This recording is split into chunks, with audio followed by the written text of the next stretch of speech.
हर हर शंभु नमामि शंभु। कुछ बातें गुरुजी द्वारा और शिव महापुराण कथा में ऐसी बतलाई गई हैं जो कि अपने आप में अद्भुत है। कहा जाता है सावन महीने में इन वस्तुओं का दान करने से भारी दुर्भाग्य दूर होता है, रोग कर्ज संकट पीड़ा से मुक्ति मिलती है और परिवार में बरकत होती है, खुशियाँ आती है और अपने आप में परम सुख मिलता है। सावन का पवित्र महीना साल भर के सबसे विशेष महीनों में एक है जो कि महादेव के भक्तों के लिए खास है। आप सभी भी जीवन में हार रहे हैं, हर तरफ से परेशान हैं, तो सावन महीने में आप सभी को प्रयत्न करना है कि किसी भी शुभ तिथि में किसी भी दिन आप इन चीज़ों का दान करें। यकीन मानिए कलयुग में शास्त्र प्रमाण कहता है दान सबसे अधिक प्रभावित है, प्रभाव देने वाला, रोग काटने वाला और संकट नवग्रहों की दशा को सुदृढ़ करने वाला कहा गया है। जीवन में हार रहे हैं, उपाय कर लिए, पूजा पाठ कर ली, भाग्य साथ देता ही नहीं है, किसी न किसी स्वरूप में परेशान है, तो यकीन मानिए यह सरल से छोटी छोटी चीज़ें हैं, सरल है वस्तुएं, परंतु इनका लाभ अद्भुत है। इस बार तो बहुत शुभ संयोग बन रहे हैं, तो आपको प्रभाव इसका मिलना ही है। देखिए सही समय में, साल भर आप करते होंगे अति उत्तम है, परंतु सही समय पर, सही स्थिति में, सही नक्षत्रों में, सही समय पर कोई भी कार्य उपाय किया जाता है या कोई दान किया जाता है तो उसका फल तत्काल मिलता है। तो सावन महीने में तो महादेव की दिव्य ऊर्जाएं इस धरती पर प्रवाहित होती है और खुशियों के भंडार भरने में सहायक होती है। तो सावन महीने में आप सभी को यह श्रेष्ठ दान जरूर से करना है। सबसे पहला दान आता है नमक का। गुरुजी ने आज की कथा में भी कई उपाय बताए हैं, आप जानते होंगे।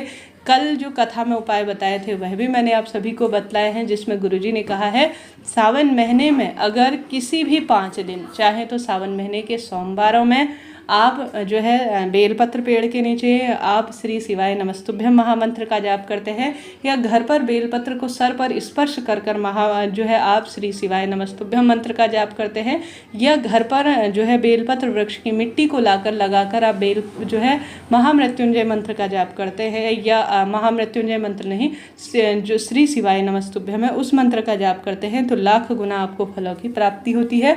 ऐसा स्पष्ट स्वरूप में मेरे गुरुदेव कहते हैं। साथ ही साथ गुरुजी कहते हैं सबसे पहला जो दान हमें करना है वह है नमक का दान। शास्त्रों में कहा गया है सावन महीने में जो भी नमक का दान कर देता है ना, वह भाग्य की रेखाओं को प्रबल करता है, क्योंकि नमक का संबंध चंद्रमा से है और चंद्रमा मेरे महादेव के मस्तक पर विराजमान है। चंद्रमा का रंग सफ़ेद होता है जो कि अपने आप में मन मस्तिष्क के कारक चंद्र देवता बताए जाते हैं और महादेव भी इससे प्रसन्न होते हैं। परंतु ध्यान रहे कभी भी सीधे जो है किसी के हाथ में, हमारे जो है क्षेत्र में कहते हैं नमक नहीं देना चाहिए, इसका दोष है। तो किसी कटोरी में रखकर या किसी कागज में या पूरा ही पैकेट अपनी क्षमता सामर्थ्य अनुसार पंडित ब्राह्मण को आपको नमक का दान करना चाहिए। इससे कार्यों में प्रगति होती है। जीवन में जो विपदा चल रही है, घर के दोष हैं, वास्तु तरह के राहु संबंधी, खासतौर पर राहु का प्रतीक सफ़ेद कलर का होता है, तो उसका भी निदान करने में यह सहायक है। तो आप कोशिश करें यह कार्य आप जरूर से इस सावन महीने में कर पाएँ। इसके बाद बारी आती है विशेष तौर पर गाय के घी के दान की। यह सभी चीज़ें सीधे में भी आती हैं, कोशिश करें सीधे में दान करते हैं तो अति उत्तम है। अर्थात किसी को, जैसे आपका व्रत होता है, उपवास होता है, उस दिन दान करते हैं तो अति उत्तम है, नहीं तो अन्य सामान्य दिनों में भी यह कार्य आप कर सकते हैं। गाय के घी की महत्वता शास्त्रों में इतनी कही गई है कि इसका वर्णन कर पाना कठिन है। शिवलिंग पर गाय का घी चढ़ाने से रोग कटते हैं, आरोग्यता में वृद्धि होती है।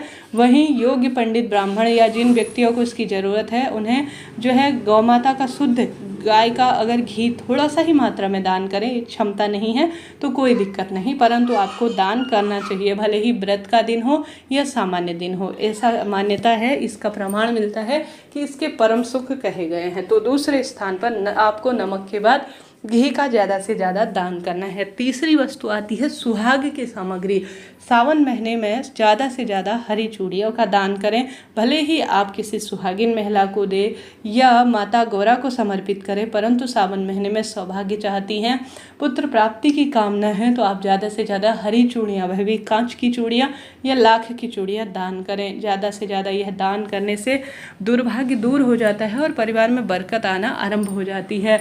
तो आप जीवन में हार रहे हैं, महिला या पुरुष हो, किन्नर जन को भी सुहाग सामग्री में हरे रंग की चूड़ी दान करने से भाग्य खुल जाते हैं, ऐसा शास्त्र प्रमाण कहता है। क्योंकि मेरे महादेव को सभी जीव बहुत प्रिय है, जिसमें नर, किन्नर, देवता, राक्षस सभी मेरे महादेव के हैं और उन्हीं द्वारा बनाए गए हैं।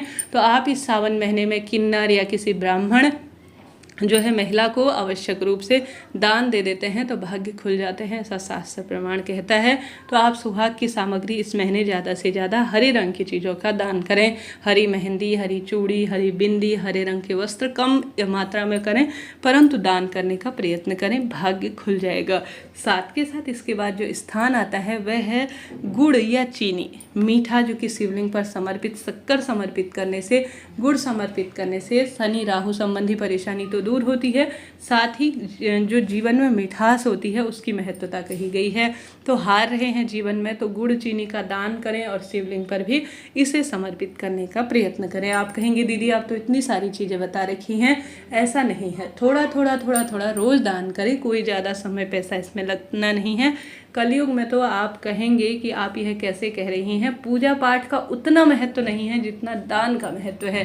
हालांकि पूजा पाठ का महत्व अपने स्थान पर है, यह तो अति उत्तम है, परंतु कलयुग को जीवित रखने, कलयुग कहने का अर्थ है इस समय चक्र को शास्त्रों में कहा गया है अगर कोई बदल सकता है कलयुग में तो वह दान ही है। तो आप सभी को ज़्यादा से ज़्यादा जीवन चक्र को चलाने के लिए, अपने आने वाले जो है जीवन को सुदृढ़ करने के लिए, इस जीवन में सभी के भाग्य की रेखाओं को प्रबल करने के लिए चीज़ों का दान करना है। साथ के साथ इसके बाद स्थान आता है तिल।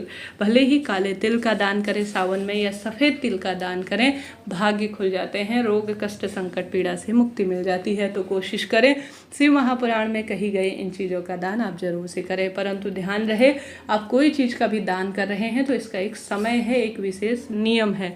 सुबह के समय दान करें, अति उत्तम है, दोपहर में दान करें, अति उत्तम है, पूरा समय आपके लिए है दान करने के लिए, परंतु सांझ का समय जब दिन छुप रहे हों, प्रदोष काल की बेला हो, सूर्यास्त का समय हो, उस समय किसी भी स्वरूप में सफ़ेद रंग की चीज़ें ध्यान रहे घर के बाहर जाने न पाए, अर्थात इन चीज़ों का दान करने से बचें।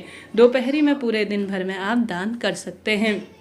काले तिल जो मैंने बताया उनका संबंध राहु शनि से है, हवन इत्यादि में इनका प्रयोग होता है और अद्भुत सुख इसे कहा गया है। साथ के साथ शिव महापुराण में कुछ बातें ऐसी लिखी गई हैं जो कि अद्भुत है।